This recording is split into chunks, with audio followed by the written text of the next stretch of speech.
Today we were replacing the toilet. This thing, I have an old school toilet. See, it's like a iron, and this is the flame, like an old school cast iron flame.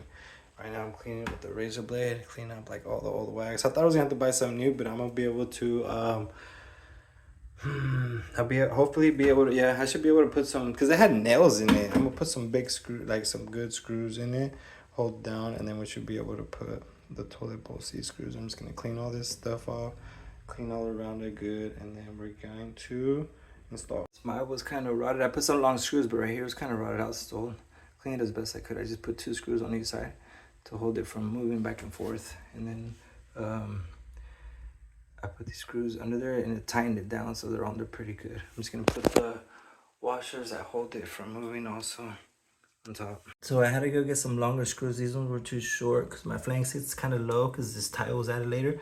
So I got 3 inches, and these are snap off, so you can snap them whatever height you need. And the wax ring, you put it up, it fit good. So now we're gonna go ahead and install the toilet. And plus I like these ones better. They almost came with plastic. These ones actually have screws, washers and screws, and they're 11mm. What was happening was these are holding this high, so I had a feeling when I was trying to screw it down, it was lifting this up because, you know, this one's not in good.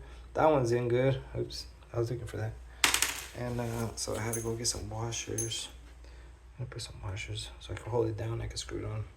All right, put 3. That should be plenty. This one's on there pretty damn good, so I'm not gonna worry about it. Plus, I need a space for the washers. As you can see, I was trying to put one right here. The tile's in the way, so I have a little bit more room over here.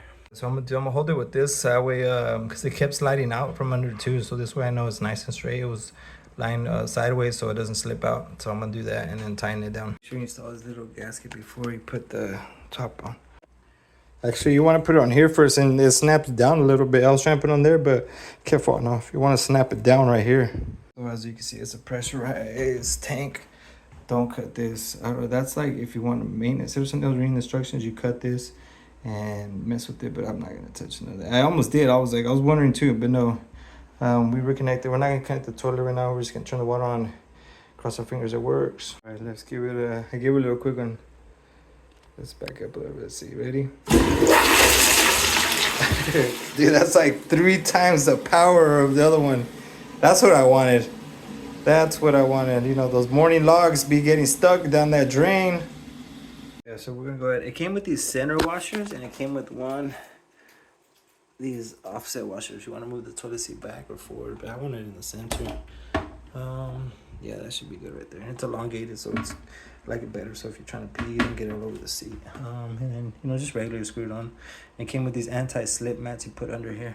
And then for these, I just went ahead and took some bolt cutters. It has like little grooves in it where like you could cut it. If you can see, it's like right here. And then we'll put the caps on it, and that's it. It might stick up a little bit because there was a washer under it, because it just came with those, but I actually put nuts on it so it could be nice and tight because I don't like those hand screws. But yeah, that's pretty much it. And we're done.